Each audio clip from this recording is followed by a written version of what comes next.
দেখুন, আজকে আমরা এখানে যে এতদিন ধরে ধর্ণা দিচ্ছি, তার একটা বড় কারণ হচ্ছে যে আমাদের সঙ্গে ন্যায় হয়নি। রাজ্য সরকারি দুর্নীতি, অর্থাৎ সরকারি আধিকারিকদের দুর্নীতির জন্য আজকে আমাদের এই অবস্থা। মানে আমরা যোগ্য হয়েও বঞ্চিত হয়েছি। শুধু তাই নয়, আমরা মনে করি যে কোর্টও আমাদেরকে ন্যায় দিতে পারেনি। আমরা কোর্ট থেকেও ন্যায় পাইনি। এতগুলো মানুষ নিরপরাধ থাকা সত্ত্বেও তাদেরকে যে আজকে রাস্তায় নামিয়ে দেওয়া হলো, আমরা তার জন্য কোর্টকেও দায়ী করছি।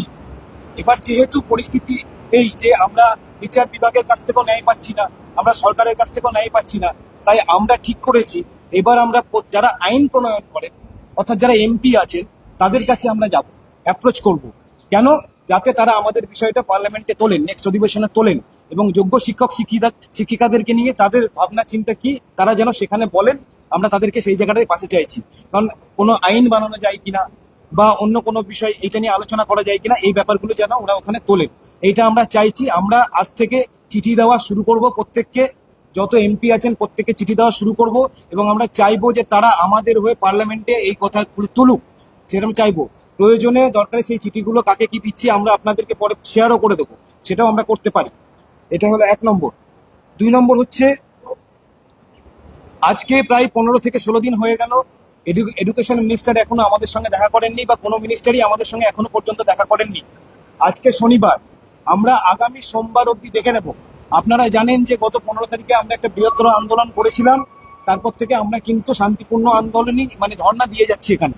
আমরা কিন্তু কোনো রকম আন্দোলনের কর্মসূচি রাখিনি। কিন্তু সোমবারের মধ্যে যদি আমাদের সঙ্গে সরকারের তরফ থেকে দেখা করা না হয়, তাহলে সোমবারের পর আমরা কিন্তু বৃহত্তর আন্দোলনের কথা ভাবতে পারি। এটা অগ্রিম আমরা জানিয়ে রাখলাম। এরকম একটা সিদ্ধান্ত কিন্তু হয়েছে আমাদের।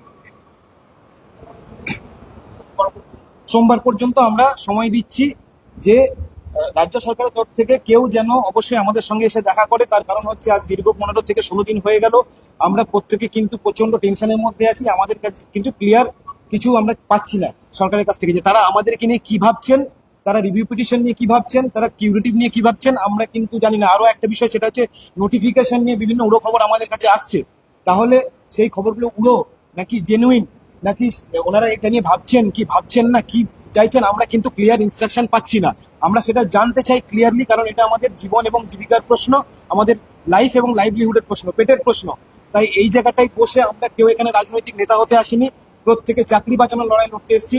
এবং এই চাকরিটা না থাকলে এখানে অনেকে আছে যাদের সংসার ভেসে যাবে। আপনারা এই 2-3 দিন থেকে অনেক ক্যান্সার পেশেন্ট দেখেছেন, অনেকে আছেন দুরারোগ্য ব্যাধিতে আক্রান্ত সিঙ্গেল মাদার, তাদের অবস্থা কি হবে, এইগুলো নিয়ে প্রত্যেকের ভাবনা চিন্তা করা উচিত, যেটা কেউ করছে না। আজকে 2 ঘন্টা বিকাশ ভবন ঘেরাও হয়েছিল বলে সেখানে কার কি প্রবলেম হয়েছে সেটা নিয়ে অনেক কথা হয়েছে। কিন্তু আজ 1 বছর ধরে কত মানুষের মিসক্যারেজ হয়েছে, কত ম্যাডামের মিসক্যারেজ হয়েছে, কত টিচারের বাবা মারা গেছেন, কত টিচার পাগল হয়ে গেছেন, এগুলো নিয়ে কিন্তু কেউ কথা বলছেন না। যেগুলো বলা উচিত এগুলো হচ্ছে না। এগুলো হবে, এরপর থেকে আলোচনাও হবে। আর দ্বিতীয়ত আবার বারবার বলছি যে আগামী সোমবার অবধি আমরা দেখে নেব যে আমাদের সঙ্গে সরকারি তরফ থেকে কেউ দেখা করছেন না। যদি দেখা না করেন, সেক্ষেত্রে সোমবারের পর বৃহত্তর একটা আন্দোলনের দিকে আমরা যেতে পারি। এটা একটা আলোচনা হয়েছে আমাদের মধ্যে। ঠিক আছে। আমার নাম হাবিবুল্লাহ।